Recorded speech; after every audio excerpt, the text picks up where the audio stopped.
गुरुर्ब्रह्मा गुरुर्विष्णुः गुरुर्देवो महेश्वरः गुरुसाक्षात् परं ब्रह्म तस्मै श्री गुरवे नमः।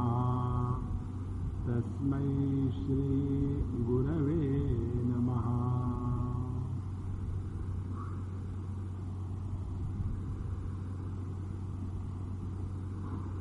जब किसी भी शब्द का उच्चारण होता है उस समय उस उच्चारण का प्रारंभ कहां से होता है इसको देखना है। जब हम जैसे भगवान की स्मरण करते हैं, गुरुर्ब्रह्मा गुरुर्विष्णु गुरुर्देवो महेश्वरः, तो ये जो शब्द निकल रहे हैं कहां से निकल रहे हैं? ये शब्द अनात्म भाव से निकल रहे हैं या आत्म भाव से प्रारंभ हो रहे हैं? कोई भी शब्द जब अपने स्वरूप से प्रारंभ होता है तो उन शब्दों में अर्थ होता है,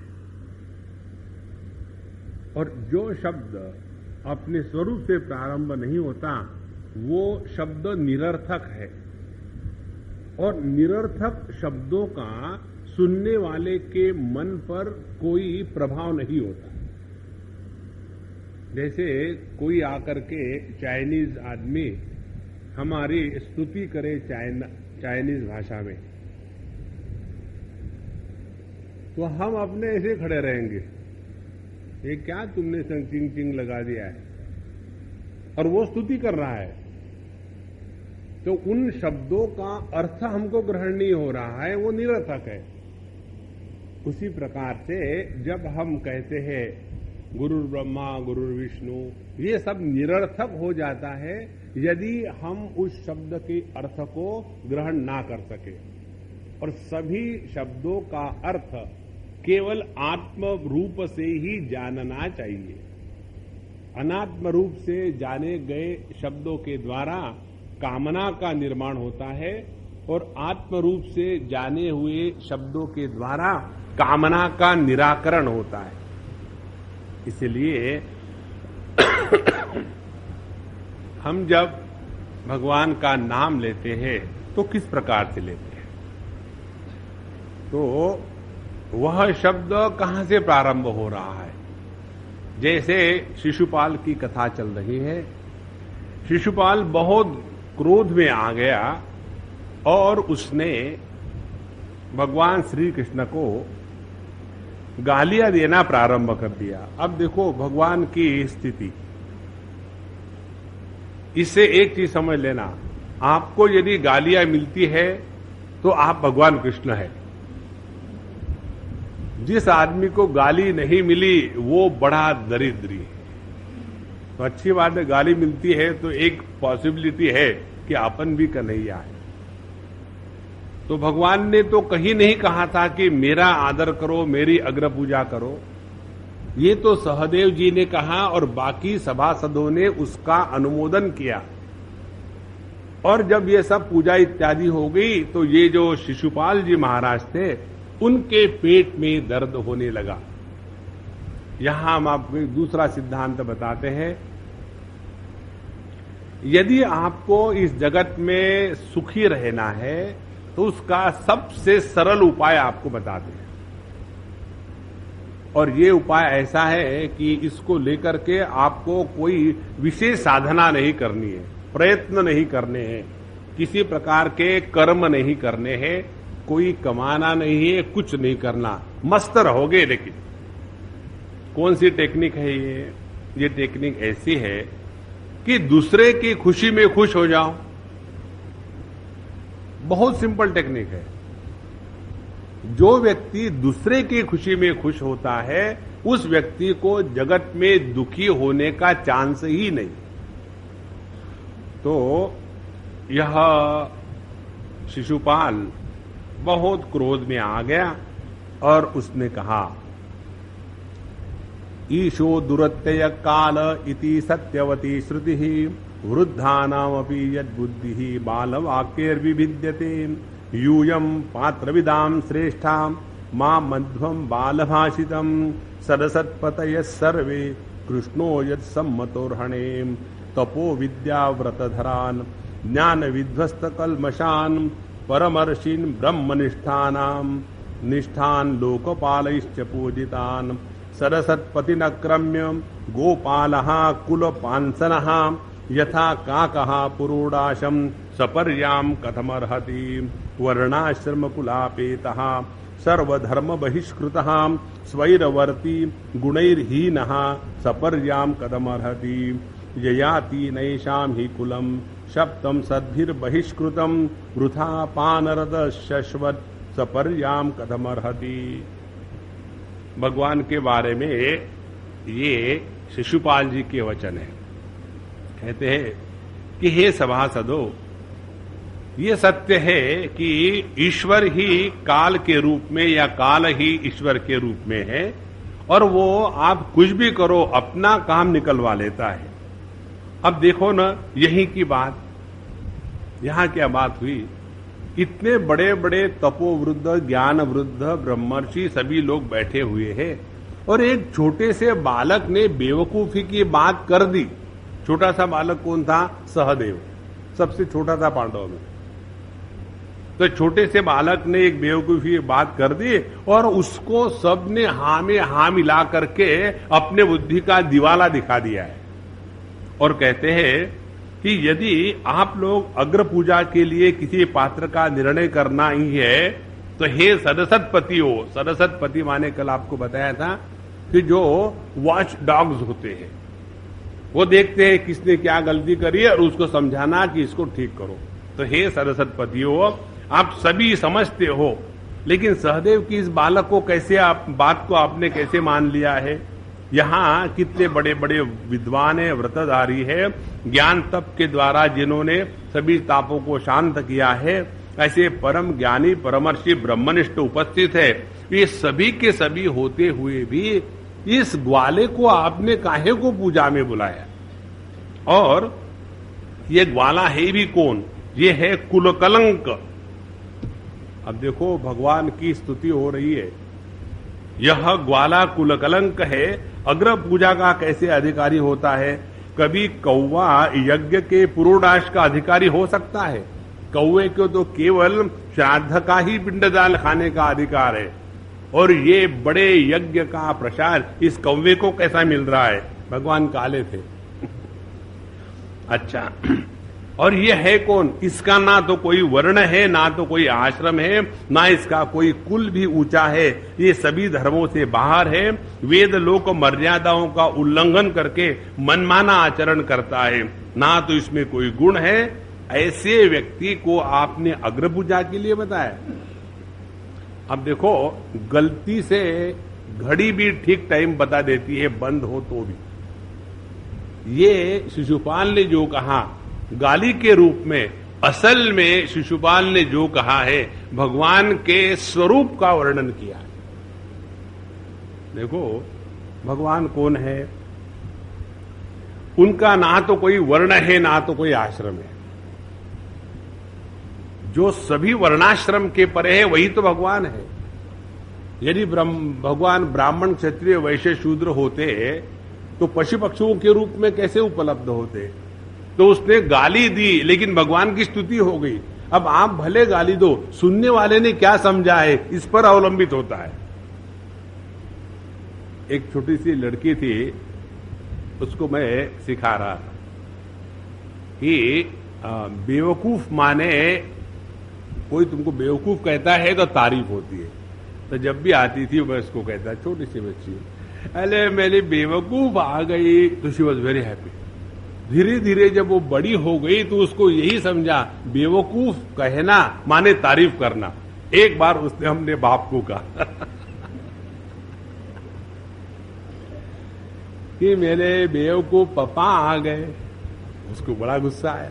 किसने तुमको सिखाया? स्वामी जी ने सिखाया।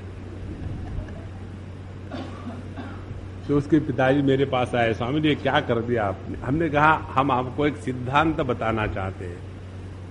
शब्दों के अर्थ जो होते हैं और शब्दों के जो अर्थ हम ग्रहण करते हैं, इसमें जमीन आसमान का अंतर होता है। यदि हमने शब्दों का उचित प्रकार से अर्थ ग्रहण किया तो सभी प्रकार की मिसअंडरस्टैंडिंग और कम्युनिकेशन गैप खत्म हो जाएगी। तो इसने भली गाली दी हो, लेकिन हमारे कन्हैया ने उसको ठीक से समझ लिया। जैसे छोटा सा बालक अपने मां को कुछ बोल भी नहीं सकता है, मैं तय तय करता है, लेकिन मां उसमें से बड़े बड़े अर्थ निकालती है। देखो जी ये क्या कर रहा है कि मैं मम्मी से प्यार करता हूं, आई डोंट लाइक पापा। उसने एक शब्द नहीं कहा है। तो भगवान कृष्ण सबके पिता, सबकी माता, उन्होंने सोचा अब इसने जो भी कहा है ठीक ही कहा है, क्योंकि असल में देखा जाए तो ना मेरा कोई वर्ण है, ना आश्रम है, ना मेरा कुल है। और उसके बाद आगे कहते हैं इसने सभी वेद और लोक मर्यादाओं का उल्लंघन किया है। लोक और वेद मर्यादा जो है वो वर्णाश्रमियों में बंधन कारक वालों के लिए है। देखो दो प्रकार का हमारे धर्म का वर्णन आता है। हम लोगों ने 7वें स्कंध में पढ़ा था। हाँ जी पढ़ा। 7वें स्कंध में बताया था एक तो है सनातन धर्म और दूसरा है वर्णाश्रम धर्म। सनातन धर्म सभी मानव मात्र के लिए लागू होता है, और जो वर्णाश्रम धर्म है जिन्होंने अपने आप को इसमें स्वीकार किया है उनके लिए। तो इस प्रकार से यह जो धर्म या लोक मर्यादा इत्यादि है वे तो उन्हीं के लिए है जो अपने आप को किसी एक प्रकार के संप्रदाय विशेष में बांध के रखते हैं। भगवान इन सब के परे है। और कहते हैं आगे कि ययाति राजा ने इनके वंश को शाप दे रखा था। इन सभी सत्पुरुषों ने इनके वंश का बहिष्कार किया है। ये हमेशा मधुपान करने में आसक्त रहते हैं, और ऐसा व्यक्ति अग्र पूजा का अधिकारी कैसे होवे। और सबसे बुरी बात, सभी देवर्षियों ने, ब्रह्मर्षियों ने बताया है समुद्र में जाकर के नहीं रहना।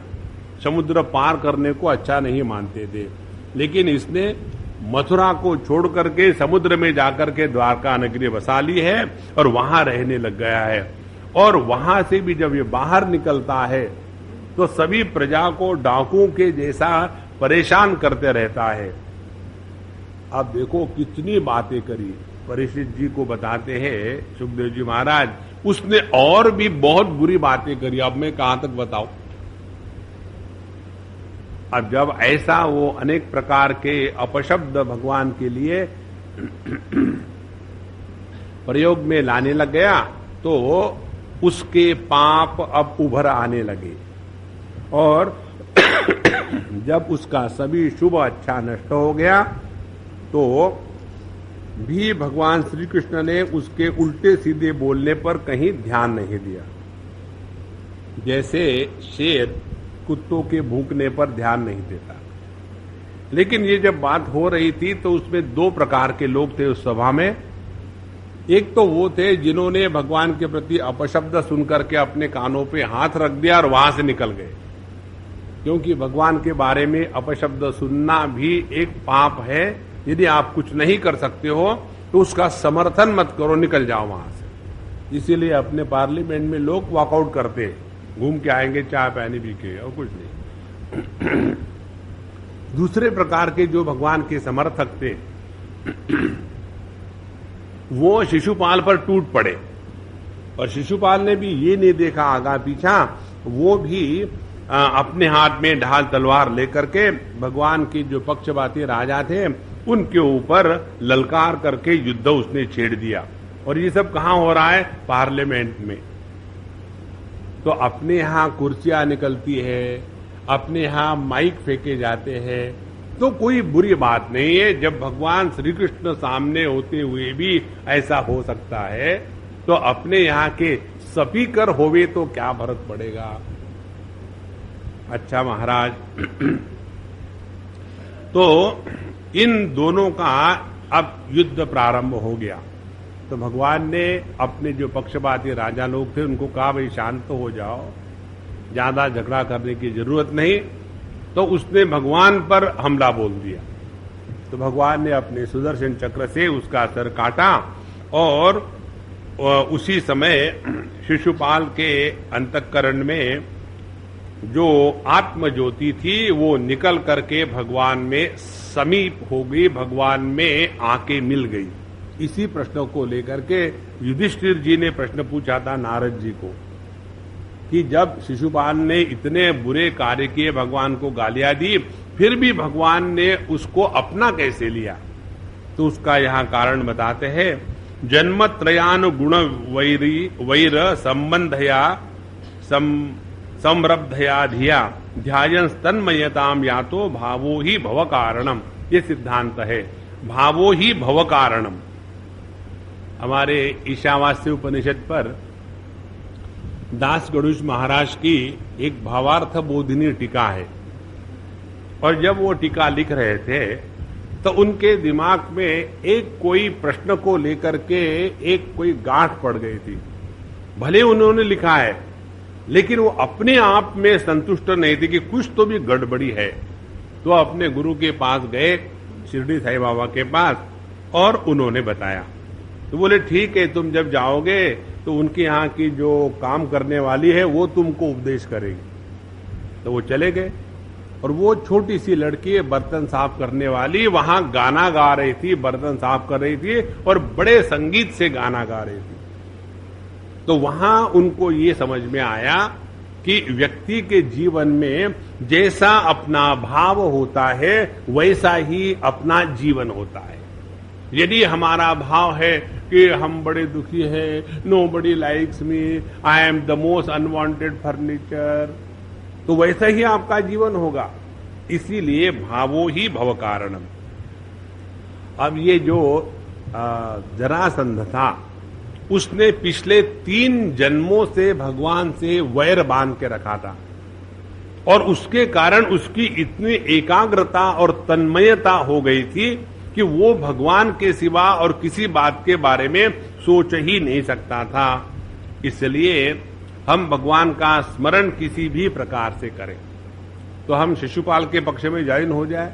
देखो, शिशुपाल के जैसा वैर करने के लिए हिम्मत भी चाहिए। जो भगवान के सामने रह करके हाथ में तलवार लेकर के भगवान पर टूट पड़ता है, उसके लिए ठीक है। हम लोग, हमारे सामने यदि कॉकरोच आ गए किचन में तो बर्तन टूट जाते हैं, तो हम क्या करेंगे? इसीलिए महत्व का सिद्धांत ये है, भावो ही भव कारणम। जैसा हमारा भाव होता है वैसा ही हमारा जन्म होता है। इसलिए मरते समय यदि हमारे भाव परमात्मा के नाम रूप में पड़े तो हम अगले जन्म में भगवान के पार्षद, उनकी भूमि या अच्छे घरों में जन्म लेंगे। और मरने के पहले दुनियादारी के ही विचार है, और ज्यादा से ज्यादा कुत्ता का विचार। एक बार हम यूएसए में थे और किसी जगह वॉलेंटियर के काम के लिए गए, वृद्धाश्रम में। हमको 45 मिनट मिले। आप जाके बैठो, उनसे बात करो माने बात सुनो। वहां कोई किसको मिलता थोड़ी सुनने के लिए। ये तो हिंदुस्तान है, कोई भी आकर के किसको कुछ भी सुना दो, लोग सुन लेते। अच्छा महाराज, हम गए उनके पास। बूढ़ी अम्मा थी, 70-80 नॉट आउट, पड़ी हुई अपने बिस्तर पर। हम गए कि अम्मा आई हैव कम, और मैं आज का वॉलंटियर हूं, आपकी सेवा करने के लिए। बताओ। बोले बैठो, मुझे आपको कुछ बताना है। और शुरू किया। 45 मिनट में 44 मिनट उसने अपने कुत्ते की बात करी। भगवान की नहीं, स्वर्ग की नहीं, मां की नहीं, पिताजी की नहीं, भाई की नहीं, बहन की नहीं, पति की नहीं, पुत्रों की नहीं, एक हो तो करे ना। तो ऐसा व्यक्ति यदि उस कुत्तों के विचार में मरेगा तो अगले जन्म में वैसा ही होगा। इसलिए अपने जीवन को सद्गति प्राप्त करानी है तो भगवान का नाम स्मरण अखंड चलते रहना चाहिए, ये हमको सीखना है।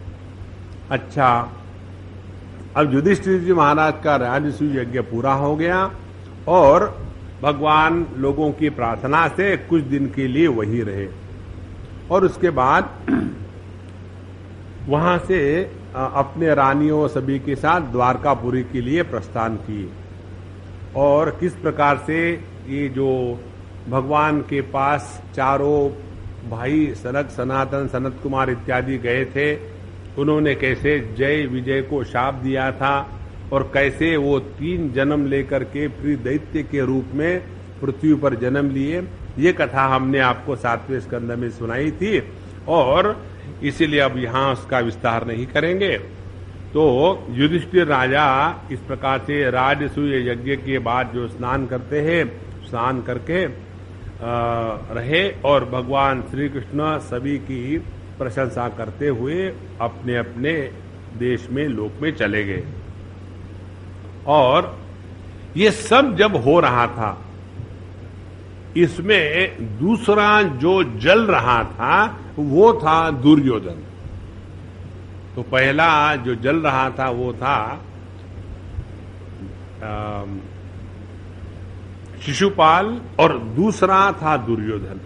और दुर्योधन को ये सहन नहीं हुआ कि पांडवों का इतना उत्कर्ष हो रहा है, उन्होंने इतना बड़ा राजलक्ष्मी को प्राप्त किया है और वो स्वभाव से ही पापी और अत्यंत दुष्ट था, कलह प्रेमी था और इसीलिए उस कुरुवंश के लिए एक महान रोग के समान ही था। और उसके बाद भगवान ने इस प्रकार से जो लीला करी है, जो लोग इस लीला का, यज्ञ का, जरासंध वध, शिशुपाल वध, राजाओं की मुक्ति देना इत्यादि समस्त को चिंतन करता है, पढ़ता है, वो भी पापों से मुक्त हो जाता है। कहने का तात्पर्य क्या है, आप चाहे कुछ भी करो, उसको घुमा फिरा करके भगवान में ले आओ। तो कुछ भी करने के स्थान पर दूसरा टेक्निक आपको बताते हैं। आपके जीवन में कुछ भी हो रहा हो, वो भगवान का ही प्रसाद है, इस प्रकार से स्वीकार करना शुरू कर दो तो प्रत्येक अनुभूति हमको भगवान का स्मरण कराएगी। जब हमारे अंतःकरण की प्रत्येक अनुभूति भगवान का स्मरण कराती है, उसी को कहते हैं ध्यान करना, उसी को कहते हैं समर्पण, उसी को कहते हैं शरणागति, उसी को कहते हैं भक्ति योग, उसी को कहते हैं ज्ञान योग की पराकाष्ठा। निधिध्यासन उसी को कहते हैं। निधिध्यासन का अर्थ मेडिटेशन नहीं है, निधिध्यासन का अर्थ ध्यान नहीं है, क्योंकि जब हम समाधि लगाते हैं तो समाधि में तो चित्त वृत्ति का निरोध हो गया, वहां कैसे ध्यान होगा। इसीलिए चित्त वृत्तियों को रहते हुए सभी की सभी चित्त वृत्तियां भगवान के प्रति समर्पित हो जाए, ये यदि हुआ तब हमारा निधिध्यासन है। तो समाधि इत्यादि का अभ्यास करने के लिए आप बैठ करके आंख नाक मुंह बंद करके बैठेंगे, लेकिन निधिध्यासन आप खा रहे, पी रहे, घूम रहे, जा रहे, चल रहे हैं, सभी में एक ही तत्व की लगन लगी है, उसको कहते हैं निधिध्यासन। इसीलिए भगवान की इस लीला का वर्णन श्रवण करते रहे तो मन भगवान में लगा रहेगा। उसके बाद अगले अध्याय में राजा परीक्षित ने पूछा कि भगवान आपने पिछले अध्याय के अंतिम में बताया था कि यह राजसूय यज्ञ देख करके सभी के सभी जितने मनुष्य बाकी लोग थे, सब के सब ऋषि मुनि देवता प्रसन्न हो गए, लेकिन दुर्योधन को बड़ा दुख हुआ। तो मुझे समझ में ही नहीं आता इसमें दुख होने की क्या बात। देखो, और ये बात वास्तव में उसी को समझ में आती है जिसको दुख होता है। कैसे? कोई व्यक्ति दूसरे के उत्कर्ष को, दूसरे की अच्छाई को देख करके जब जलता है तो उसका कोई लॉजिक नहीं है। तो ये बिना लॉजिक के, बिना तर्क के, बिना किसी प्रकार के समझ के, इसमें क्या कारण है कि दुर्योधन को इतना गुस्सा आया। यहां जो बातें बताई है हम लोगों को बड़ी विचित्र लगेगी, लेकिन है ऐसी। सुखदेव जी महाराज कहते हैं, देखो तुम्हारे जो दादाजी थे ये परीक्षित, युधिष्ठिर महाराज बड़े महात्मा थे और उन्होंने सभी बंधु बांधवों को इकट्ठा करके राजसूय यज्ञ किया था। तो राजसूय यज्ञ करने का तात्पर्य अपने जितने सगे संबंधी हैं उनको इकट्ठा करना है, उनमें झगड़ा नहीं करना। इसके बारे में हम आपको एक बात बताते हैं।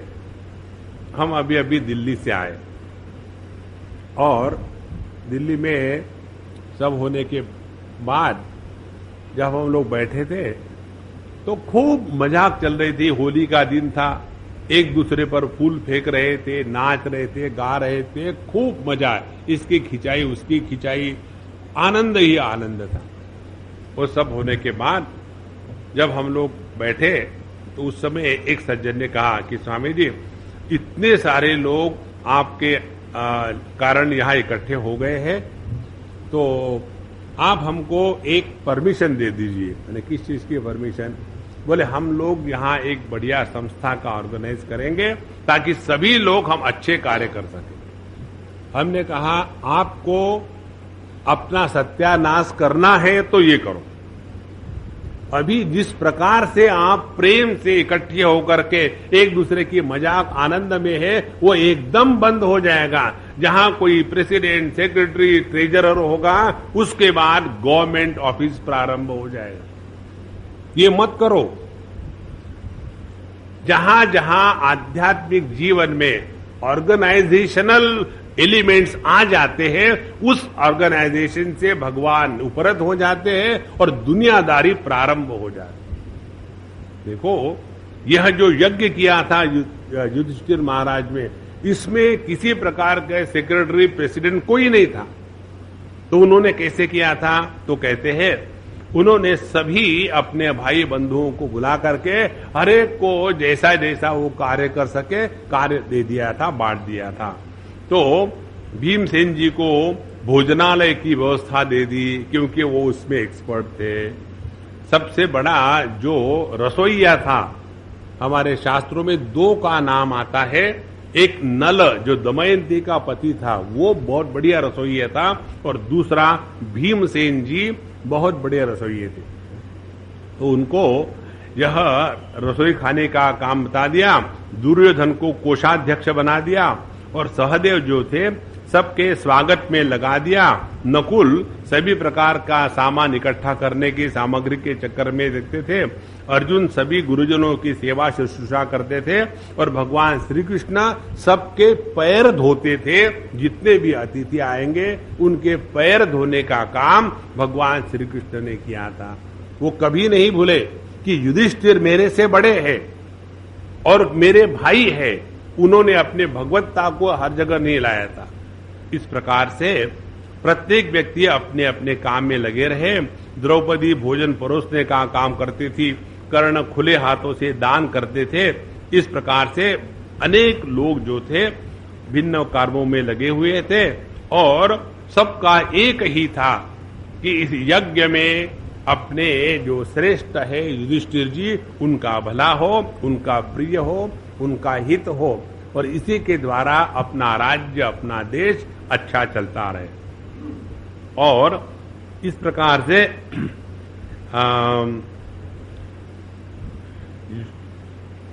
शिशुपाल को मारने के बाद वहां का थोड़ा वातावरण थोड़ा गंदा हो गया था। तो युधिष्ठिर जी महाराज अवभृत स्नान करने के लिए निकल पड़े और वह स्नान इत्यादि करके अच्छे अच्छे कपड़े पहन लिए उन्होंने और फिर आनंद में आकर के वहां इंद्रप्रस्थ की नारियां इत्यादि एक दूसरे पर जल, तेल, दूध, मक्खन इत्यादि डालकर भिगो देते, एक दूसरे के प्रति रंग उड़ाते और बड़े क्रीड़ा में, मस्ती में आकर के वहां का माहौल एकदम आनंदमय हो गया। देखो ये जो होली का आनंद लेना है ना, तो आप वृंदावन चले जाओ, बरसाने चले जाओ, वहां का जो आनंद है वो आपको यहाँ चाइनीज वाटर पिस्टल से खेलने वाले बंबई के शिवाजी पार्क के लोगों में नहीं आ सकता। वो तो वहां वो इंट्रावेनस सिरिंज लेकर के थोड़ा थोड़ा थोड़ा थोड़ा फेंकेंगे, उसमें क्या मजा है। हम अभी गए थे, होली का दिन था, वहां उन्होंने एक शाम को हमारा लेक्चर कैंसिल कर दिया और वहां होली मनाई, और रंगों की नहीं, फूलों की होली। और उस समय उन्होंने कम से कम 600-700 किलो अपने गुलाब के लाल लाल फूल और ये दूसरे जो सफेद ऐसे वाले फूल होते हैं वो खूब से लाए थे, और चारों तरफ इतना आनंद, धूम धड़ाके से भजन इत्यादि हो रहे थे। तो इस प्रकार से ये सब होने के बाद सभी लोग बड़े खुश हो रहे थे, और भगवान कृष्ण भी इन सब के साथ जुड़ गए, और बहुत ही बढ़िया से सब कुछ चल रहा था। हे परीक्षित, तुमने जो मुझे पूछा ना कि दुर्योधन के मन में जलन क्यों हुई, वो क्यों दुखी हुआ, अब सुनो। कहते उसको हमेशा द्रौपदी को पत्नी के रूप में स्वीकार करने की इच्छा थी। देखो, द्रौपदी का सौंदर्य, और द्रौपदी हम लोगों के जैसे रजवीर्य के साथ आने से निर्माण नहीं हुई थी, वो यज्ञ से निर्माण हुई थी। इसलिए द्रौपदी के देह की हमेशा दिव्य सुगंध आती थी। वो भी बहुत बड़ी व्यक्तित्व थे, तो ये हमेशा उनको देख करके काममोहित हो जाता था। तो अब ये सब स्नान इत्यादि हो गया। उसके बाद युधिष्ठिर को आचमन इत्यादि करवाया, फिर उसके बाद गंगा स्नान हो गया, और उसके पश्चात उन्होंने अच्छे अच्छे कपड़े पहने, ब्राह्मण इत्यादियों को वस्त्र आभूषण दे दिए, क्योंकि वो सब में भगवान का दर्शन करते थे, और सभी अपने अपने जो हितैषी थे उनको उन्होंने बार बार पूजा करवाया, और सभी लोगों को, स्त्रियों को अनेक प्रकार के आभूषण वस्त्र दे दिए। उसके बाद जितने भी लोग इस यज्ञ में आए हुए थे, उन सभी के सभी जो लोग थे, इस धर्मराज जी की अनुमति लेकर के अपने अपने निवास स्थान को चले गए। एक बार की बात है, यह युधिष्ठिर जी का जो अंतःपुर था वो अत्यंत सुंदर और बहुत ही भव्य था। इसको देख करके दुर्योधन के मन में बहुत जलन होने लगी, और वहां उस अंतःपुर में भगवान की कितनी सारी रानियां, द्रौपदी इत्यादि सभी लोग जब वहां विचरण करते थे तो बड़ा आनंद होता था। और इन सब स्त्रियों को देख करके दुर्योधन के मन में हमेशा यही बात होती थी, यदि द्रौपदी मेरी होती तो कितना अच्छा रहता। यही उसके जलन का मूल कारण था। देखो भैया, एक बार हम कहीं सत्संग सुन रहे थे तो एक महात्मा जी बता रहे थे, व्यक्ति अपने जीवन में उतने सुवर्ण का त्याग करता है बड़ी सहजता से। कितने सुवर्ण का? यदि पूरे पृथ्वी को सुवर्ण से लेप दिया जाए, समझो 2 फीट के थिकनेस से, तो जितना सुवर्ण होगा उसका तो त्याग कर सकता है आदमी। लेकिन स्त्री के प्रति जो कामना पुरुष के मन में आती है, और स्त्री के मन में पुरुष के प्रति जो कामना आती है, उसका त्याग करना बड़े बड़े दिग्गजों को बड़ा कठिन हो जाता है। देखो, इसीलिए उसका मन, उसका चित्त द्रौपदी जी में बड़ा आसक्त हो गया, और यही उसके जलन का मुख्य कारण था।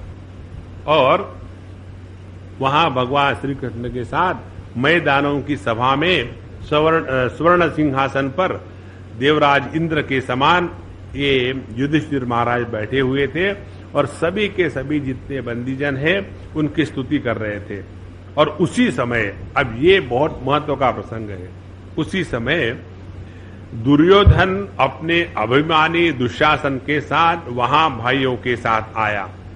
तो उसके सर पर मुकुट था, हाथ में तलवार इत्यादि थी, और जब वो द्वारपाल इत्यादि लोग होते थे सबको झिड़कार करके, गुस्सा करके, गाली दे करके उसने अंदर प्रवेश किया। और जैसे प्रवेश किया तो उसने गलती से जल को स्थल और स्थल को जल समझ लिया। इसलिए जब उसने स्थल को जल समझ लिया तो चलते समय उसने अपनी धोती थोड़ी ऊपर उठाई, कहीं पानी ना लगे, लेकिन वहां था ही नहीं।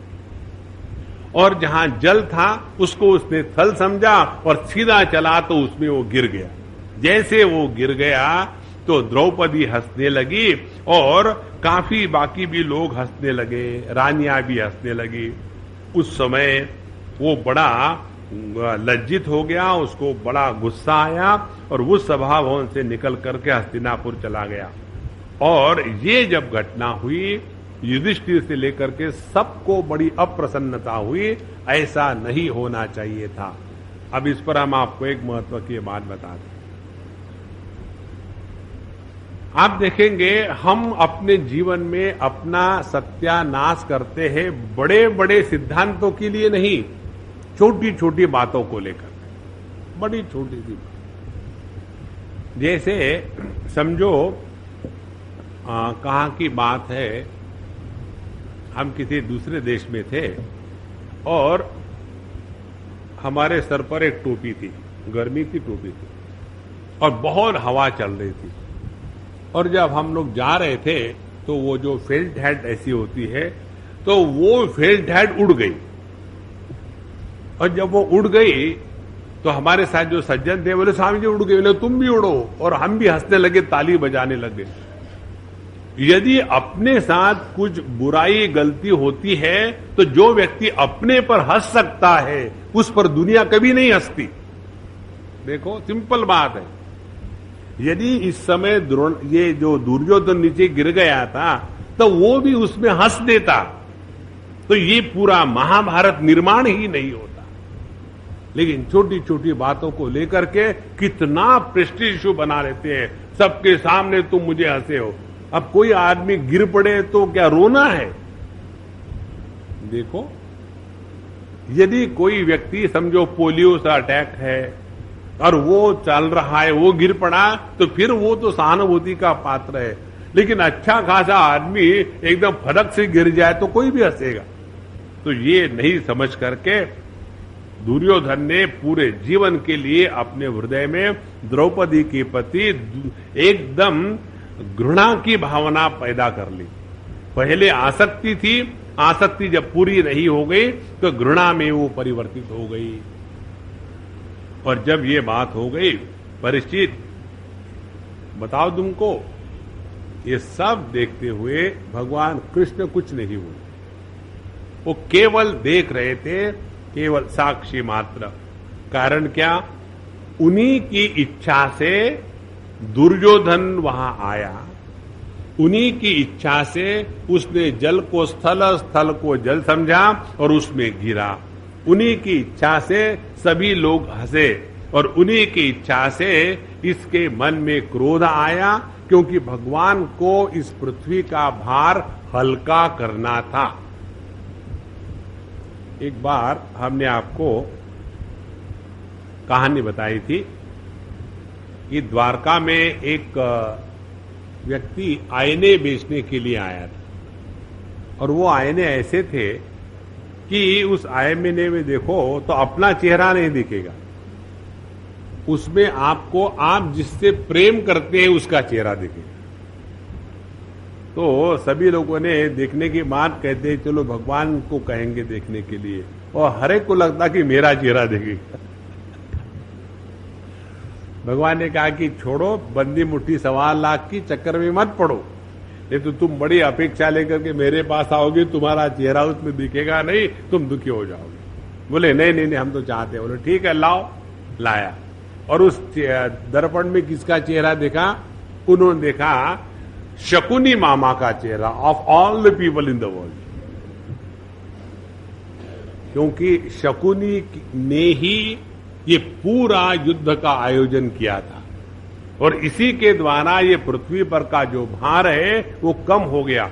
क्योंकि उस समय महाभारत के समय में जितने जितने दिव्य विभूतियां थी 8 वसु में से एक वसु द्रोण के रूप में आए थे, एक बहुत बड़े आत्मा भीष्माचार्य के रूप में आए थे, और सभी के सभी जितने पांडव इत्यादि थे वे भी अनेक लोकपालों की ही संतान थी। कोई इंद्र का था, कोई अश्विनी कुमार के थे, कोई यमराज के थे। तो इतने सारे बलवान लोग पृथ्वी पर इकट्ठा हो जाए तो उनको आपस में लड़वा करके ही नष्ट किया जा सकता है। और इसीलिए भगवान ने ये सब देखा, केवल शांत होकर के हंसते रहे। इस प्रकार से इस दुनिया में जो चल रहा है ना, कोई किसको मारता है, कोई किसको करता है, this is mutual cancellation of the power game. और ये ऐसा हमेशा हुआ है, अभी भी हो रहा है। अच्छा महाराज, तो हे परीक्षित, तुमने पूछा था कि दुर्योधन को इतना क्रोध और जलन क्यों हुई, मैंने तुमको बताया। उसके बाद प्रसंग आता है शाल्व के साथ यादवों का युद्ध। भगवान कृष्ण तो यहां दिल्ली में बैठे हुए थे और वहां द्वारका में केवल प्रद्युम्न और बाकी लोग थे। तो उस समय शिशुपाल का वध हो गया। जब ये बात सुनी तो शिशुपाल का एक बहुत बड़ा मित्र था, सखा था, जिसका नाम था शाल्व। उसने अपने मित्र का बदला निकालने के लिए उसने एक बहुत जबरदस्त प्रतिज्ञा कर ली थी, क्योंकि जरासंध को भी मार दिया और ये सबका साथी था। उसने प्रतिज्ञा कर ली थी कि मैं पृथ्वी से यदुवंशियों को मिटाकर ही छोड़ूंगा, सब लोग मेरे बल का पौरुष देख लेना। देखा हो, 2-3 बातें करना जीवन में, सुखी रहना चाहते हो तो कभी भी कसम मत खाना, कभी मत खाना। खानी है तो अगले की, अपनी कसम, भगवान की कसम कभी मत खाना। जो आदमी कसम खाते हैं वो एकदम कायर होते हैं, उनके बुद्धि का तारतम्य नहीं रहता, उसके द्वारा देश की भावना होती। कसम कभी मत खाना। दूसरी बात, किसी को वचन मत देना। एक बार मुझे याद में कोई कह रहा था, स्वामी जी हम आपको कहते, आप हमको प्रॉमिस करो कि ऐसा करेंगे। हमने कहा हमने भगवान को प्रॉमिस नहीं दिया आज तक कि हम तुम्हारे भगत होंगे। किसको देना है प्रॉमिस? हम अपनी ही वाणी में, शब्दों में फंस जाते हैं और उसके बाद रामायण तैयार होता है। रघुकुल रीत सदा चली आई। अरे हाँ हमने ही कहा था, अब हम नहीं कहते, झंझट खत्म। और ये बात हमारे कन्हैया ने 2500 बार करी। जब वो आए थे युद्ध के मैदान में तो बताया था कि मैं हाथ में शस्त्र नहीं उठाऊंगा, और जब भीष्माचार्य को मारने का समय, हाँ उठाऊंगा, क्या करना है कर लो, काम निपटा लो। वो महत्व की बात है। छोटी छोटी बातों में फंस करके प्रेस्टीज इश्यू हम लोग बना लेते हैं। इसीलिए कभी भी किसी को ना तो वचन देना, ना तो कोई कसम खाना, उसके ही द्वारा हम अपने बंधन में आ जाते हैं। देखो कैसा बंधन होता है। एक हमारे मित्र है आर्य समाजी। आर्य समाजियों में मुहूर्त को स्वीकार नहीं करते, ज्योतिष शास्त्र को स्वीकार नहीं करते, मूर्ति पूजा को स्वीकार नहीं करते। तो उनके घर का इनॉग्रेशन था, हमको बुलाया। बोले स्वामी जी आप 9 बजे आइएगा, हम लोग हवन करेंगे। उनका बढ़िया टेक्निक है, कुछ भी हो हवन करो। तो वहां उन्होंने हवन के लिए उनके पंडित को बुलाया। अब ये पंडित जी 9 बजे नहीं पहुंचे, सब लोग आ गए और हमारे जो मित्र थे बड़े क्रोध में आकर के फू फू कर रहे।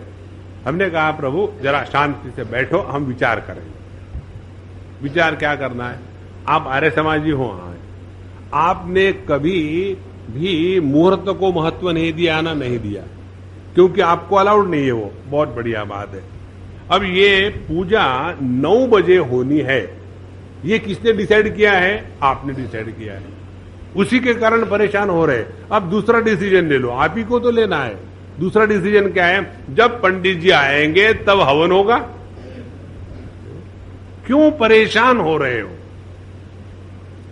हम ही अपने विचारों के बंधन में आ जाते हैं। इसीलिए जीवन को हल्का फुल्का बनाना है ना, बिल्कुल शांत रहो, कुछ फर्क नहीं पड़ता दुनिया में।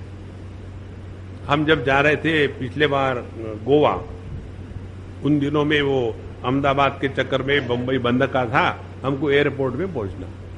एक ने हमको पूछा यही, स्वामी जी वो तो बहुत गड़बड़ हो रही है, तो आप समझो एयरपोर्ट पर नहीं पहुंच पाए तो नहीं पहुंच पाए तो यहां खा के सो जाएंगे और क्या है, लेकिन वहां जो होगा वो होगा। परेशान क्यों होवे? परेशान होकर के किसी भी समस्या का समाधान नहीं होता। अपने मन के शांति को मत बिगाड़ो। तो इसने गुस्से में आकर के मैं पृथ्वी से यदुवंशियों को मिटा दूंगा। यदि यादवों को ये मिटाता तो बहुत अच्छी बात होती, लेकिन यादवों को भगवान श्री कृष्ण स्वयं नहीं मिटा सके, इसीलिए अभी तक चल रहा है। नारायण। तो इस मूढ़ शाल्व ने इस प्रकार से प्रतिज्ञा करी और उसके बाद उसने पशुपति भगवान की आराधना प्रारंभ कर दी। और जैसे उसने आराधना प्रारंभ कर दी और वो बहुत जबरदस्त तपस्या करने लग गया। देखो, जितने क्रूर व्यक्ति होते हैं वो तपस्या ज्यादा कर सकते हैं। आप देखेंगे ये टेररिस्ट कैंप जो होते हैं, पढ़ाई उनको जो सिखाया जाता है, ऐसे नहीं कि एसी का सब लगा हुआ है और उसके बाद बताते देखो सामने एक टारगेट रखा है, it is a virtual target. और उसके बाद हाथ में आप एक वर्चुअल पिस्तौल लेकर के लेजर से उस बीम को वहां ले जाओ और ट्राई करो कैसा निशाना लगता है। ऐसे से कुछ नहीं होता। तो वहां उनको बड़े कष्ट है और बड़े लगन से काम करना पड़ता है। तो इसने भी इस बुरे कार्य के लिए बहुत बड़ी तपस्या करी और 1 साल के बाद भगवान शिव जी प्रसन्न हो गए। तो उसने ऐसा कहा कि मुझे आप ऐसा विमान दीजिए कि जिसके द्वारा देवता, असुर, मनुष्य, गंधर्व, नाग, राक्षस वो उसको तोड़ ना सके, और मैं इस यदुवंशियों को मारने के लिए इसको मांगा हूं तो वैसा हो जाए। भगवान शिव जी ने कहा कि तथास्तु। और उसके बाद मैं दानव ने वैसे ही लोहे का सौभ नामक बहुत बड़ा विमान बनाया और शाल्व को दे दिया। अब देखो, ये विमान टेक्नोलॉजी अभी अभी पिछले 100, 150, 200 साल में निकली है। और हमारा ये जो भागवत महापुराण है, ये कितने 5-7 हजार साल पहले की बात। तो ये जो विमान की टेक्नोलॉजी है, it is not something new for us. इसीलिए विमान का अर्थ है जो सभी मानों के परे है, वो विमान है। तो ऐसा ही व्यक्ति कुछ जीवन में प्राप्त कर सकता है। उन्होंने बढ़िया विमान बना के दे दिया और उसके बाद वो विमान इतना भव्य दिव्य था कि मानो बहुत बड़ा शहर हो, और उसको पकड़ना वैसा ही कठिन था जैसे अंधेरों को पकड़ना कठिन है। और जहां वो अपने संकल्प से शाल्व उसको ले जा सकता था, तो उस शाल्व ने जाकर के द्वारका नगरी पर चढ़ाई कर दी और वृष्णिवंशी यादवों को मारने के लिए अपने वैर को स्मरण करके उनके ऊपर हमला बोल दिया। उसके बाद उसने रोज के रोज अनेक नगर से चट्टाने, वृक्ष, वज्र, सर्प, ओले इत्यादि बरसते थे। तो जब इस प्रकार से द्वारकापुरी के सभी लोग पीड़ित हो गए, तो उस समय प्रद्युम्न ने कहा कि डरो मत, मैं इनको सबको ठीक कर दूंगा। और उसने अपने हाथ में धनुष्य बाण लेकर के गए और अच्छे कवच पहने। वो तो बहुत बड़े ही महारथी थे, तो सबके रक्षा के लिए हाथी घोड़े लेकर के अनेक प्रकार के पैदल सेना लेकर के चल पड़े। और अब यदुवंशी और शाल्व के दोनों सेनाओं में युद्ध होने लग गया और प्रद्युम्न ने अपने दिव्य अस्त्रों से सौमपति शाल्व की सारी माया नष्ट कर दी और अनेक प्रकार के उसने बाण इत्यादि चला करके बहुत वहां धूम धड़ाका लगा दिया। और ये सब होते हुए भी वो विमान इतना विचित्र मायामय था कि अभी एक क्षण में जमीन पर है तो दूसरे क्षण में आकाश में चला जाता था, जैसे अलाद चक्र के अनुसार। और इसीलिए उस विमान को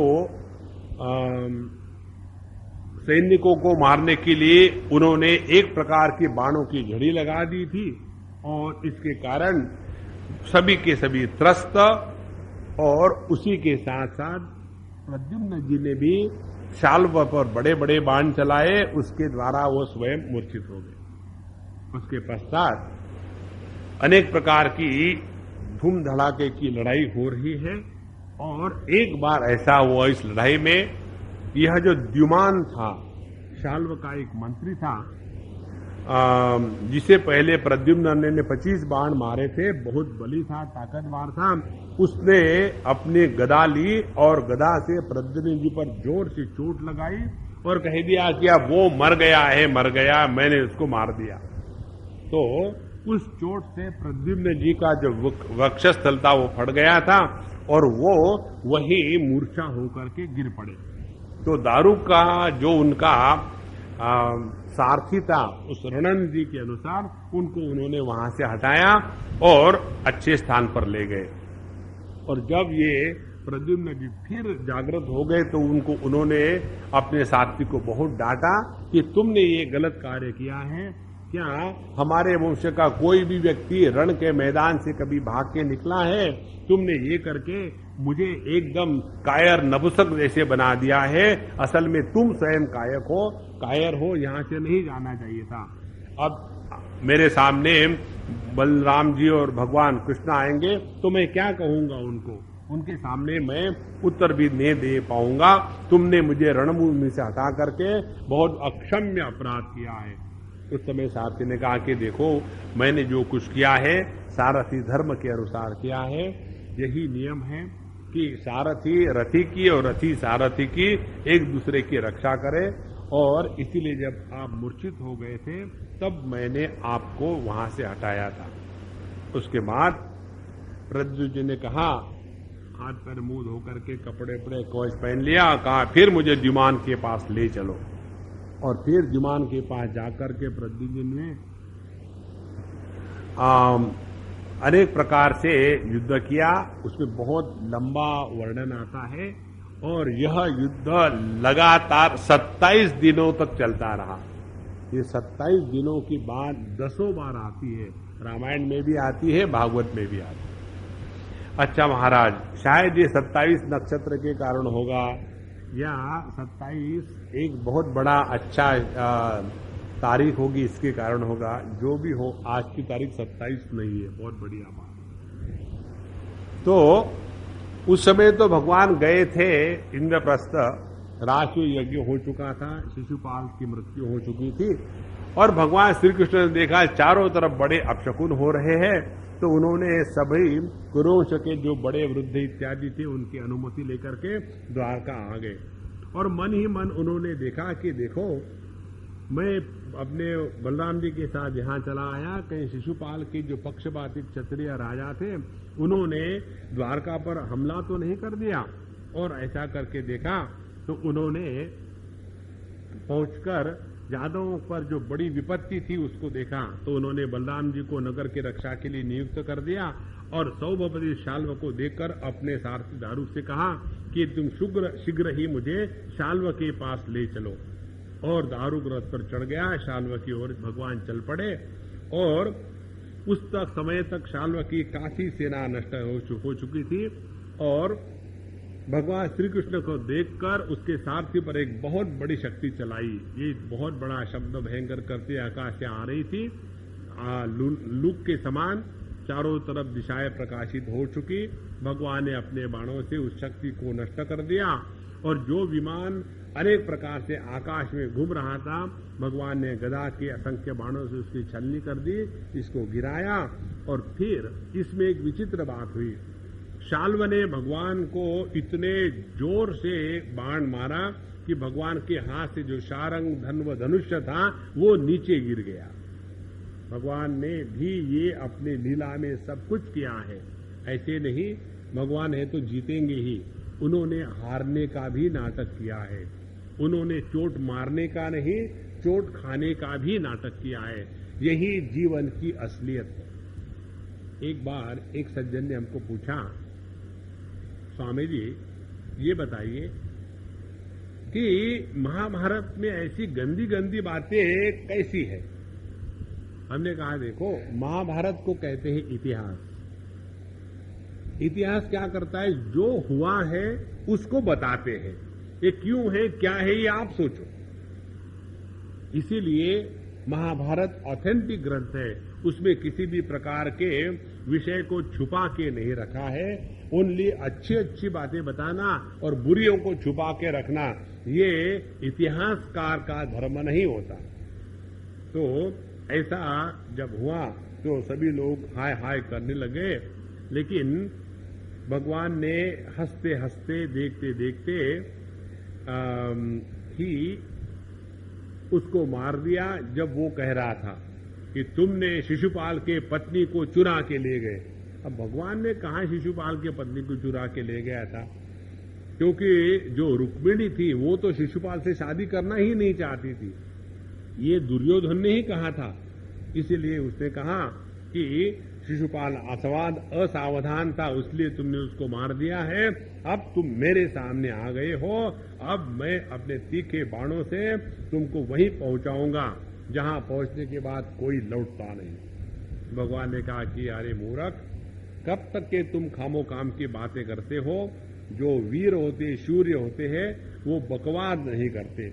और भगवान ने अपने गदा से शाल्व के जत्रुस्थान पर जोर से प्रहार किया। वह कांपने लगा, खून गिरा और वहीं के वहीं शाल्व अंतर्धान हो गया अपने उस देह के साथ। और जब वो शाल्व अंतर्धान हो गया तो वही एक कहीं से एक अनजान व्यक्ति आ गया और भगवान श्री कृष्ण से बात करने लग गया। कहने लग गया कि देखो, मुझे देवकी माता ने आपके पास भेजा है और कहते हैं श्री कृष्ण, शाल्व ने तुम्हारे पिता को उसी प्रकार से बांध कर ले गए जैसे कसाई किसी पशु को बांध करके ले जाता है। तो जब ये बात सुनी तो भगवान कृष्ण भी रोने धोने लग गए, उनके चेहरे पर उदासी आ गई। और उस समय उन्होंने कहा कि देखो बलराम जी, क्या हो रहा है, हमेशा सावधान रहना चाहिए। लेकिन ये जो शाल्व था उसका बल पौरुष बहुत ही ज्यादा नहीं था, अल्प ही था। फिर भी देखो उसने कैसे मेरे पिताजी को बांध करके ले गया। देखो प्रारब्ध सचमुच बलवान है। इस प्रकार से भगवान बहुत ही माया रचित मनुष्य के जैसा शोक मोह कर रहे थे।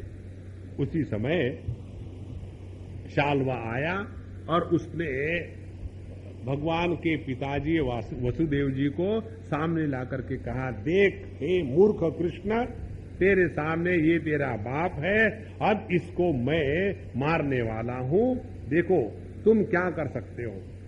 और उसी समय उन्होंने वसुदेव जी के सर को तलवार से काट दिया और फिर आकाश में उड़ गया। तो भगवान कृष्ण ज्ञान स्वरूप है, क्रिया स्वरूप है, उनको तो सब मालूम है। 2 क्षण में उन्होंने समझ लिया है कि यह केवल एक मायावी पुरुष उसने बनाया था। तो भगवान ने तुरंत उसको समझ करके उस पर पूरा विचार किया और उसके बाद भगवान ने शाल्व पर जो अनेक प्रकार की शस्त्र का वर्षा कर रहा था, उसके ऊपर भगवान ने अपने हाथ से गदा चलाई, जिसके द्वारा समुद्र ये उनका विमान टूट टूट करके समुद्र में गिर गया। और भगवान की ओर जब वो झपका तो भगवान ने अपने भाले से उसके गदा और हाथ को भी काट डाला और सुदर्शन चक्र धारण करके उसको अपने देह से अपने सर को उसको हटा दिया और वो वैसे ही गिर पड़ा जैसे उन्होंने पहले शिशुपाल को मारा था। इस प्रकार से जैसे शिशुपाल को मारा, उसी प्रकार से दंतवक्र इत्यादि भी सभी के सभी जो शिशुपाल के मित्र थे वो क्रोधित हो उठे और उन्होंने सोचा, दंतवक्र ने, कि हम भी अब बदला लेंगे और भगवान कृष्ण को मारेंगे। देखो महाराज, पूरे जीवन में भगवान के चरित्र को देखो, 1 मिनट उनके जीवन में ऐसा नहीं था कि जब उनके ऊपर कोई आपत्ति नहीं थी। इसीलिए हम लोगों के जीवन में आपत्ति आती है तो उसको ऐसा नहीं समझना चाहिए कि भगवान हमको कष्ट दे रहे हैं। हमने आपको एक उदाहरण दिया था, कपड़े के जो मशीन में डालते धोने के लिए, उसको कष्ट करने के लिए नहीं, उसको लायक बना करके फिर प्रयोग में लाने के लिए। इसी प्रकार से हमारा मन ये जगत के भोगों में, आसक्ति में जो फंसा है, वहां से हटाने के लिए जीवन में कष्ट आते हैं। और जहां हमारा मन जगत से वैराग्य प्राप्त कर चुका है, फिर ऐसा वैराग्य युक्त मन ही परमात्मा के चरणों में लग सकता है। इसीलिए अपने जीवन की प्रत्येक दुखद घटना को भगवान का प्रसाद यदि हम समझने लगे, तो कभी भी जीवन में डिप्रेशन नहीं आएगा। हमको अभी तक समझ में नहीं आया कि लोगों को डिप्रेशन आता कैसा है। अपने कारण दूसरों को डिप्रेशन आ जाए तो बात ठीक है, लेकिन स्वयं डिप्रेस हो जाना, जो व्यक्ति दूसरे के कारण दुखी होता है वो बेवकूफ होता है। जो व्यक्ति दूसरे के कारण डिप्रेस होता है वो बेवकूफ शिरोमणि होता है। There is nothing that can justify that you should have low spirit. No, keep your spirit high. और वो एक ही प्रकार से हो सकता है, अपने आप को प्रसन्न रखो किसी भी हालत में, अन्यथा छोटी छोटी बातों को लेकर के दुखी होने से कोई मतलब नहीं। अच्छा महाराज, इसके बाद दंतवक्र और विदुरथ के उद्धार का प्रसंग में आता है कि शिशुपाल शाल्व पौंड्र के मारे जाने पर उनकी मित्रता का ऋण चुकाने के लिए मूर्ख दंतवक्र अकेला ही पैदल युद्ध भूमि में आके धमका और बहुत गुस्से में आकर के शस्त्र के नाम पर उसके हाथ में केवल एक गदा थी और लोगों ने देखा ये इतना शक्तिशाली है कि उसके पैरों के कारण पृथ्वी हिल रही थी। भगवान श्री कृष्ण जब उसे इस प्रकार आके देखा तो झटपट हाथ में गदा लेकर रथ से कूद पड़े और ज्वार भाटे की तरह उस आते हुए आदमी को रोकने के लिए उन्होंने रोक दिया। और दंतवक्र ने गदा तान कर कृष्ण से कहा कि बड़े सौभाग्य आनंद की बात है, अब तुम मेरे आंखों के सामने आ गए हो। कृष्णा, तुम मेरे मामा के लड़के हो, इसीलिए मैं तुमको मारना नहीं चाहिए, फिर भी तुमने मेरे मित्रों को मारा है, मुझे मारना ही चाहिए। इसलिए मतिमंद, आज मैं तुम्हें अपनी वज्र कर्कश गदा से चूर चूर कर डालूंगा। देखो, पूरे महाभारत में जितने झगड़े हुए हैं वो भाई भाइयों में ही झगड़े हुए। अपना जो हिंदुस्तान पाकिस्तान है वो कोई दुश्मन थोड़ी है, वो भाई भाई है। लेकिन हम लोग समझते नहीं है, एक दूसरों को अलग अलग करके वहां झगड़े शुरू किए। इसीलिए कोई भी समस्या का हल झगड़े से, बदले से कभी नहीं होता। ये बताने के लिए पूरे महाभारत की कथा है। तो वैसे तो तुम मेरे संबंधी हो, फिर भी शत्रु हो, और वैसे ही जैसे अपने ही देह में कोई रोग हो तो उस अंग को काट डालते हैं, उसी प्रकार से तुमने मेरे मित्रों को मारा जिनसे मैं बहुत प्रेम करता था। अब तुमको मारकर मैं उनके ऋण से उऋण हो जाऊंगा।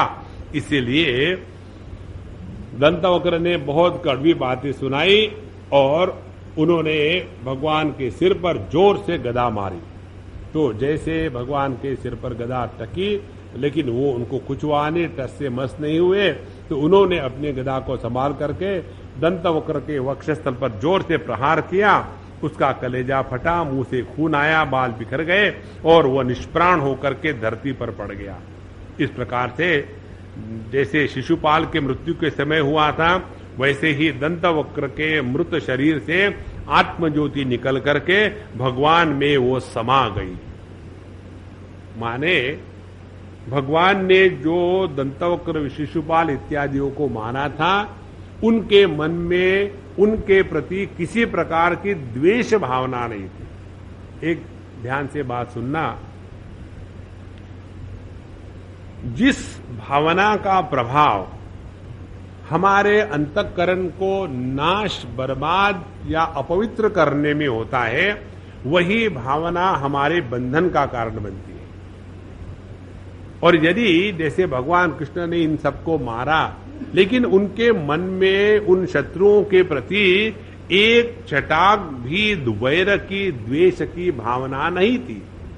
जैसे कोई डॉक्टर किसी का जब अंग काट देता है, समझो किसी को डायबिटीज हो गया और गैंग्रीन हो रहा है हाथ में, पैर में, तो डॉक्टर उसका पैर समझो घुटने से कहो या ऊपर से को जब काट देता है तो उस समय उस डॉक्टर के मन में उस पैर के प्रति, रोग के प्रति, उस मरीज के प्रति द्वेष की, घृणा की भावना नहीं होती। इसी प्रकार से भगवान ने जितना भी अपने जीवन में लोगों को मारने का कार्य किया था उसमें किसी प्रकार की द्वेष की भावना नहीं थी। तो दंतवक्र का भाई था विदुरथ, उसने अपने भाई की मृत्यु से अत्यंत शोकाकुल होकर के लंबी लंबी सांस लेकर के हाथ में ढाल तलवार लेकर के भगवान को मारने के लिए दौड़ा। तो भगवान पर जब प्रहार करना ही चाहता था उसी समय भगवान ने अपने तीखी धार वाले सुदर्शन चक्र से उसके सर को धड़ से अलग कर दिया और श्री कृष्ण ने शाल व उसका विमान सौभ दंतवक्र विदुरथ जिनको मारा था और उनको मारने के लिए अशक्य था, मारकर उसके बाद उन्होंने द्वारकापुरी में प्रवेश किया। तो जैसे भगवान ने द्वारकापुरी में प्रवेश किया तो चारों तरफ लोग बहुत ही आनंद मनाने लगे, क्योंकि भगवान ने ऐसी अनेक लीलाएं खेल खेल में की है। एवं योगेश्वर कृष्ण भगवान जगदीश्वर ईयते पशु दृष्टि नाम निर्जितो जयति सहा। असल में भगवान तो भगवान ही है, लेकिन जो पशुओं के समान अविवेकी है उनके भी सामने कभी कभी भगवान हारने की लीला करते हैं, नाटक करते हैं। असल में देखा जाए भगवान का कभी पराजय हुआ ही नहीं, क्योंकि वही एकमात्र है। जैसे लहरों के द्वारा समुद्र का प्रवाह कभी पराभव नहीं होता, उसी प्रकार से इस दुनिया के किसी शक्ति के द्वारा, किसी लोगों के द्वारा, दुश्मनों के द्वारा भगवान का कभी पराभव हो ही नहीं सकता। उसके बाद बलराम जी ने एक दिन सुना कि दुर्योधन कौरव पांडवों के साथ युद्ध करने के लिए तैयार हो रहे। अब यहां से दूसरा प्रसंग प्रारंभ होता है। तो जब इस प्रकार से इन दोनों के युद्ध की तैयारी हो रही थी तो उन्होंने सोचा अब हमको किसी के पक्ष में रहना नहीं है, हम कोई झगड़े में पड़ना ही नहीं, तो क्या करें। वो वहां से तीर्थ स्नान करने के लिए द्वारका से बाहर चले गए और उसके बाद उन्होंने जाकर के अनेक स्थानों पर पहले प्रभास क्षेत्र में गए, ब्राह्मणों को तर्पण इत्यादि करके भोजन के द्वारा तृप्त कर दिया। उसके बाद वो अनेक तीर्थ क्षेत्रों में गए जिसके यहाँ नाम लिखाए है प्रथुदत्त, बिंदुसर, त्रितकूप, सुदर्शन तीर्थ, विशाल तीर्थ, ब्रह्म तीर्थ, चक्र तीर्थ, पूर्व वाहिनी सरस्वती, वहां गए। उसके बाद जमुना तट गंगा जी में गए और वहां से नैमिषारण्य में गए, जहां एक बहुत बड़ा सत्संग स्वरूप सत्र चल रहा था। और इस सत्संग स्वरूप सत्र में सभी ऋषियों ने नियम लिया था कि हम भगवान की कथा सुनेंगे। तो जैसे बलराम जी वहां पहुंचे, उनका स्वागत इत्यादि किया, जो यथा योग्य प्रणाम आशीर्वाद सब हो गया। और जब बलराम जी ने देखा कि व्यासपीठ पर रोमहर्षण गद्दी पर बैठे हुए हैं, रोमहर्षण सूत जाति में उत्पन्न थे, वो ब्राह्मण जाति में उत्पन्न नहीं थे। जैसा ये देखा बलराम जी को बहुत गुस्सा आया और गुस्सा आकर के उन्होंने कहा कि देखो, सूत जाति में उत्पन्न होने पर भी ब्राह्मणों से ऊंचे आसन पर बैठते हो, और उन्होंने उनको उठ करके प्रणाम भी नहीं किया, इसीलिए उनको गुस्सा आया।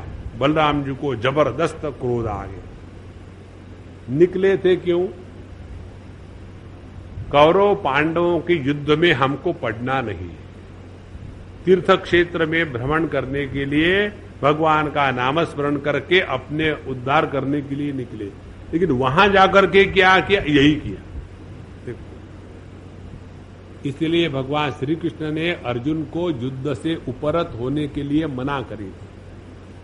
भले तुम वहां उस समय युद्ध से उपरत हो जाओ, क्या ये तुम्हारा जो भाव है अपनों को कैसे मारे वगैरह टिकने वाला नहीं है। और यदि उस समय भगवान उसको उपरत करा देते, दूसरे दिन के बाद टाइम्स ऑफ इंडिया में न्यूज आ जाती, अर्जुन दुनिया का नंबर 1 कायर, जब ये न्यूज सुनता तो पहले जाकर के टाइम्स ऑफ इंडिया को आग लगा देता, क्योंकि मन में तो वही बात भरी हुई है। इसीलिए ऊपर ऊपर से कोई कार्य करना, उसमें सफलता नहीं होती। तो बलराम जी को बड़ा क्रोध आ गया और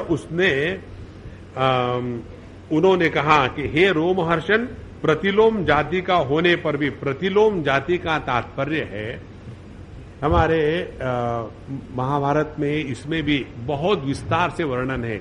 हम लोगों ने शायद 7वें स्कंद में उसको पढ़ा है, इच्छा हो तो फिर से पढ़ लेना।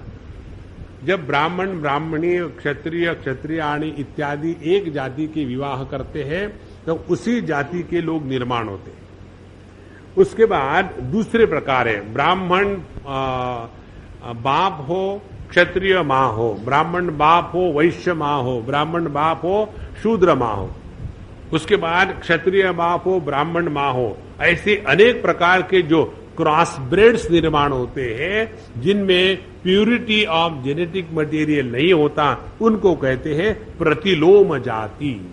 तो ये जो प्रतिलोम जाति के लोग हैं, उनको ब्राह्मणों से श्रेष्ठ नहीं स्वीकार किया गया है, और फिर भी तुम उनके ऊपर में आके बैठे हो, और इसीलिए श्रेष्ठ ब्राह्मणों से तथा धर्म के रक्षक होने से हम लोगों के ऊपर आके बैठे हुए हैं, इसलिए तुमको मृत्यु दंड देना ही आवश्यक है। वैसे देखा जाए, भगवान वेद व्यास का शिष्य होकर इसने इतिहास, पुराण, धर्मशास्त्र सभी शास्त्रों का अध्ययन किया है, और अभी इसको अपने मन पर संयम नहीं, यह विनयी नहीं है, यह उद्दंड है। ये कौन कह रहा है? बलराम जी। उनका अपने मन पर संयम होता तो ऐसे थोड़ी बर्ताव करते, लेकिन वो भी भगवान के अवतार है, उनको लीला करनी है। उन्होंने एक अपनी नई परंपरा भागवत कथा में प्रस्थापित कर दी, और इसीलिए ये विनय ने उद्दंड है, और अजितात्मा होने से अपने आप को झूठ मूठ बड़ा पंडित मान रखा है। देखो, व्यक्ति में पांडित्य होना एक बात है और साधुत्व होना दूसरी बात है। पांडित्य के साथ साधुत्व होना आवश्यक नहीं है। कितने जगह में बड़े बड़े विद्वान हो गए, बहुत सारी पुस्तकें लिखी है, और बहुत सारे लेक्चर दिए हैं, बहुत सारे अवार्ड है, बहुत सब कुछ है, लेकिन मन में अभी वही जगत को लेकर के आसक्ति है, एक दूसरे के प्रति द्वेष भावना है। इसलिए ऐसे जो केवल शब्द पांडित्य में फंसे हैं, वो उनके अध्यापन कैसा है, जैसे नट की सारी चेष्टाएं अभिनय मात्र होती है, इसी प्रकार इसका सारा अध्ययन केवल स्वांग के लिए किया है, न इससे उसको लाभ है, न किसी दूसरे को लाभ मिलता है। ये श्लोक बहुत बड़ा प्रसिद्ध है। एतदर्थो हि लोकेस्मिन् अवतारो मया कृतः वध्या में धर्मध्वजिनः ते ही पातकिनो अधिकः। जो धर्मध्वजी है, जिन्होंने धर्म का ध्वज तो धारण किया है, लेकिन जिनका आचरण जो है अधर्म के अनुसार चलता है, ऐसे पाखंडी इस जगत में सबसे बड़े महापापी होते हैं। और ऐसे पापियों को तो केवल मारना ही चाहिए, और ये इसीलिए मेरे द्वारा वध करने योग्य है, और इसीलिए मैंने अवतार धारण किया है। अब बलराम जी निकले तो तीर्थ यात्रा के लिए, दुष्टों के वध से अलग हो गए थे, फिर भी उन्होंने वही एक कुश की माने घास की एक पत्ती पड़ी थी, उसी को उनके ऊपर में प्रहार किया, तो वो जो सूत जी थे वही के वही मर गए। जब वो मर गए तो सभी देवताओं ऋषियों ने कहा बलराम जी से कि देखो, आपने ये बहुत बड़ा अधर्म किया है। सूत जी को हमने ही ब्राह्मणोचित आसन पर बैठाया है, जिसके द्वारा हमारा सत्र ठीक से चले, बीच में समाप्त न हो, और इसीलिए तब तक के लिए उन्हें शरीर के कष्ट न हो, ये हमने आयु भी दी थी, लेकिन आपने अनजाने में ये काम कर दिया है जो ब्रह्म हत्या के समान है। अब आपको ऐसा कोई प्रायश्चित्त करना चाहिए कि जिसके द्वारा आपने किए गए गलत कार्यों को आप सुधारें, और यही फिर लोगों के लिए आदर्श बन जाए। देखो, बहुत महत्व की बात है। हमारे शिवाजी महाराज के जीवन की एक बात बताऊं आपको। उनके एक मामा थे और क्योंकि ये राजा के मामा थे, उन्होंने गलत कार्य किया, कुछ पैसे की अफरा तफरी इत्यादि गलत कार्य किया। तो जब उनके बाद पता पहुंची और वो सिद्ध हो गया, तो उन्होंने कहा कि देखो, मामा के स्थान पर मैं आपको अत्यंत आदर करता हूं, लेकिन यदि मुझे राज्य चलाना है तो आपको यदि मैं दंड नहीं दूंगा तो सभी लोग यही कहेंगे कि जो राजा के अगल बगल है उनको कुछ भी करने का अधिकार है। और देखो, आज की तारीख में पूरे अपने देश में यही हो रहा है। इसीलिए शिवाजी महाराज ने उनका एक हाथ और एक पैर काट दिया था। ये बहुत महत्व की बात है। इसीलिए राजा होकर के बैठना और राजा के जैसा व्यवहार करना, इसमें जमीन आसमान का अंतर है। तो ब्राह्मणों ने, ऋषियों ने कहा कि देखो बलराम जी, आपके द्वारा जो गलती हुई है उसका प्रायश्चित आपको करना ही है। भले आप भगवान के अवतार हो, नहीं तो लोगों के सामने एक गलत स्थिति प्रस्थापित हो जाएगी कि जो बड़े हैं उन्होंने गलतियां करी तो चलती है, और जो छोटे हैं उन्होंने गलतियां करी तो उनको पनिशमेंट मिलती है। आजकल के जमाने की बात बताऊं आपको, चोर वो है जो पकड़ा जाता, जो चोरी करता वो चोर नहीं है।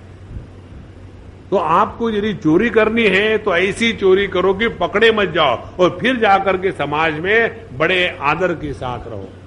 तो ऐसे सिद्धांत को काटने के लिए उन्होंने कहा कि लोक शिक्षा बहुत आवश्यक है, क्योंकि यद यद आचरति श्रेष्ठः तत्तदेवे तरो जनः।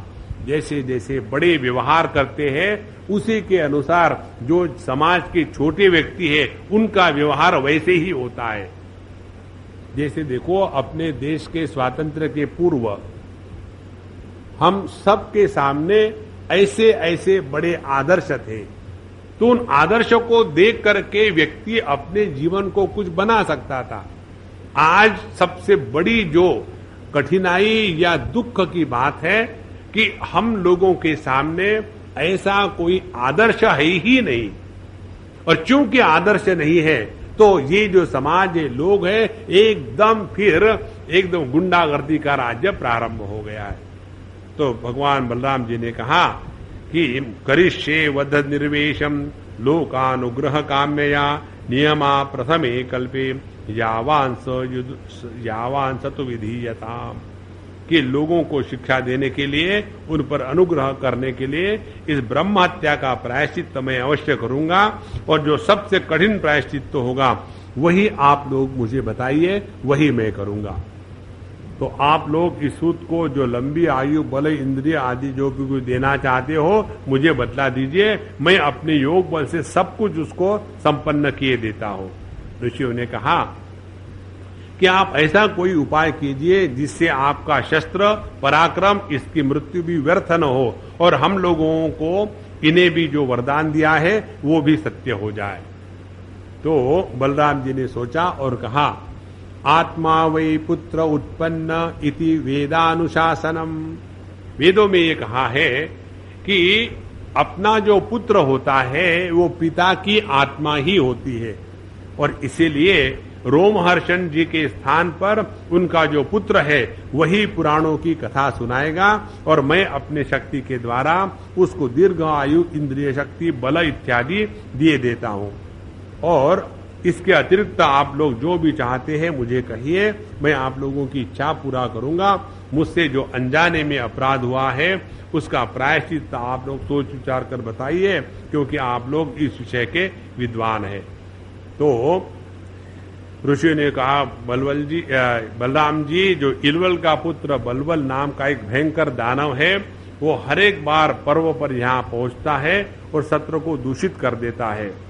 इसलिए हे यदुनंदन, यहाँ आकर के वो पीप, खून, विष्ठा, मूत्र, शराब, मांस की वर्षा करके हमारे सभी यज्ञों को नष्ट कर देता है। उस पापी को आप मार दीजिए, यही हम लोगों की सबसे बड़ा सेवा होगी।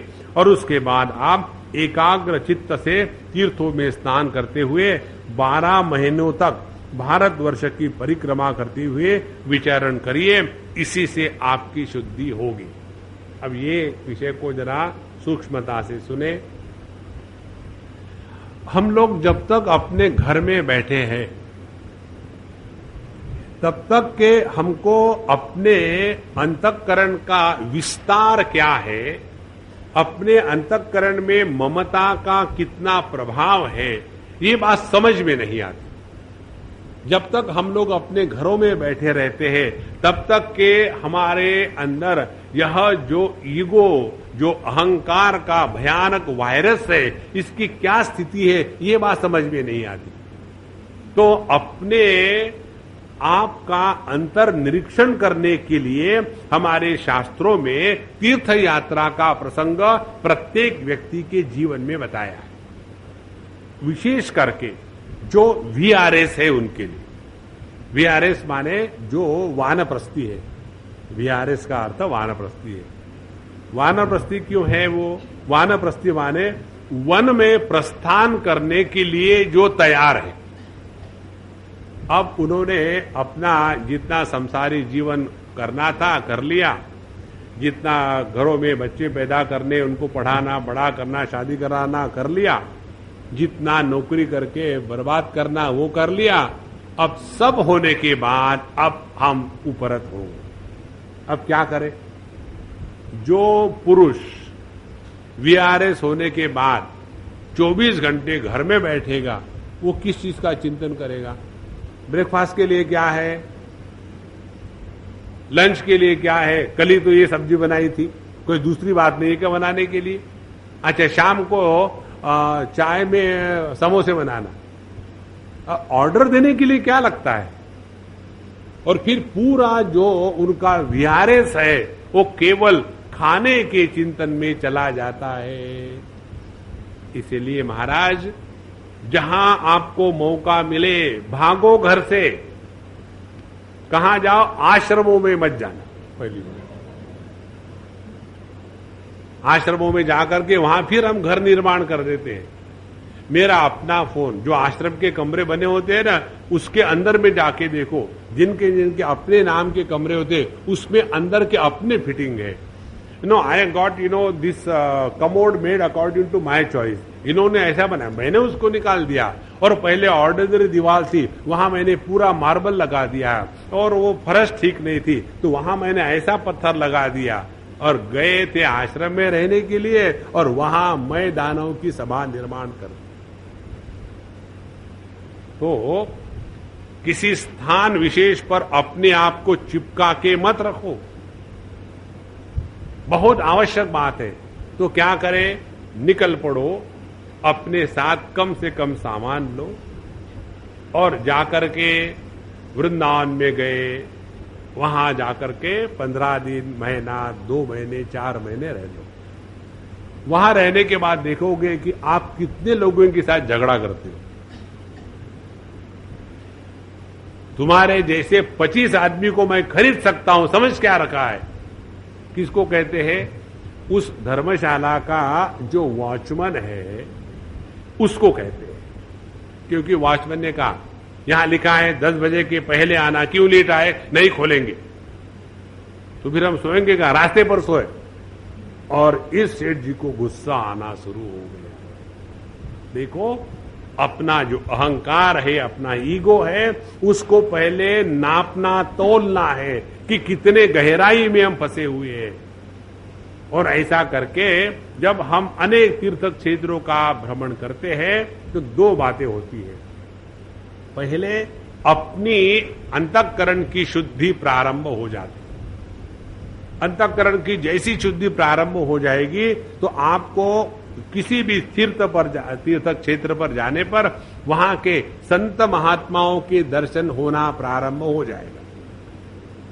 एक सज्जन ने हमको ईमेल लिखी, स्वामी जी, हमको गवर्नमेंट सर्विस में ये मौका मिला कि 5-6 साल तक हम अपने पिथौरागढ़, अल्मोड़ा, रानीखेत, मुक्तेश्वर, इन पहाड़ों में हिमालय की रहे और बहुत घूमे। और हर जगह हम चाहते थे कि किसी महात्माओं के दर्शन हो गए, हमको कहीं किसी के दर्शन नहीं हुए, हम फ्रस्ट्रेट हो गए, उसके बाद रिटायर हो गए, माने डबल फ्रस्ट्रेट हो गए।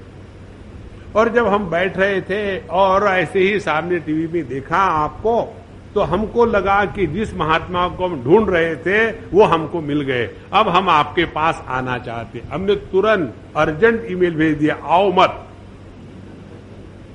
आके टपके तो बड़ी मुश्किल होगी।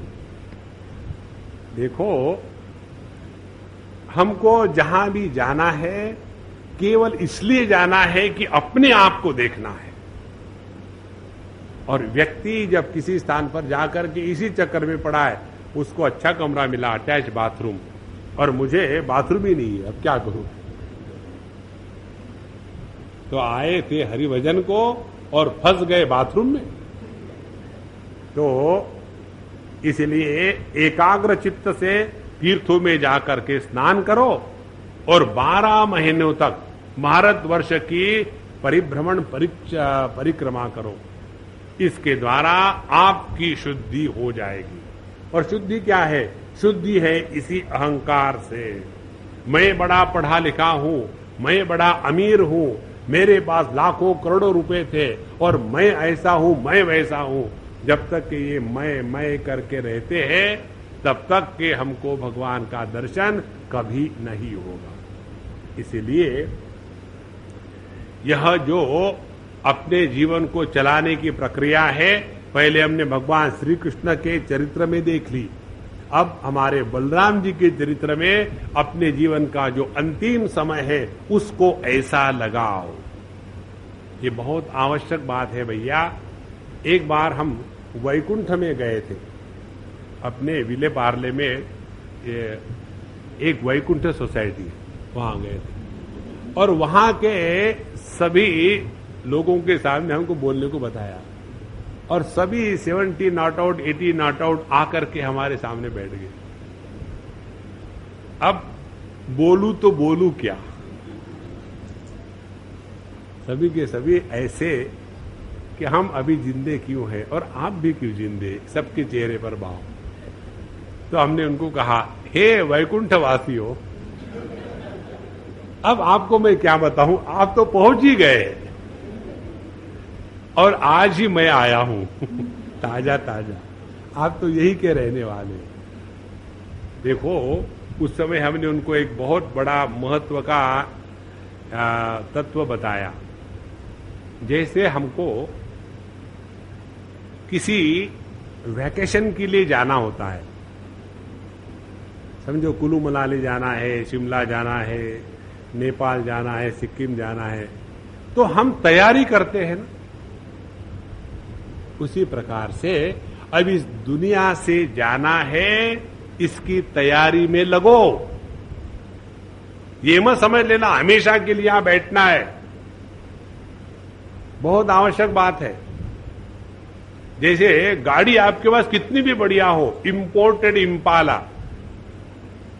क्या 24 घंटे उसी में बैठे रहोगे, ड्राइवर बन जाओगे? देखो, वो तो केवल एक साधन मात्र है, उस साधन से हटकर के साध्य पर पहुंचना है। इसी प्रकार से ये जो हमको मनुष्य जन्म मिला है, इसके द्वारा हमको आगे बढ़ना है, यही फंसे नहीं रहना है। तैयारी करो। क्या करो? बलराम जी के जैसे भारतवर्ष की परिक्रमा करो। और कैसी परिक्रमा करो? ऑर्गेनाइज मत करना, नहीं तो हम यात्रा निकालेंगे, यहां से अयोध्या तक जाएंगे, बीच में खाने पीने का बंदोबस्त करना, ऐसे चक्कर में मत पड़ना। तो यह तीर्थ यात्रा बलराम जी करने के लिए निकले, तो वो तैयारी कर रहे थे और वो कल जाएंगे। हम लोग यही विराम करते हैं। ओम पूर्णमदः पूर्णमिदं पूर्णात् पूर्णमुदच्यते पूर्णस्य पूर्णमादाय पूर्णमेवावशिष्यते। ओम शांति शांति शांति। हरि ओम। श्री गुरुभ्यो नमः। हरि ओम।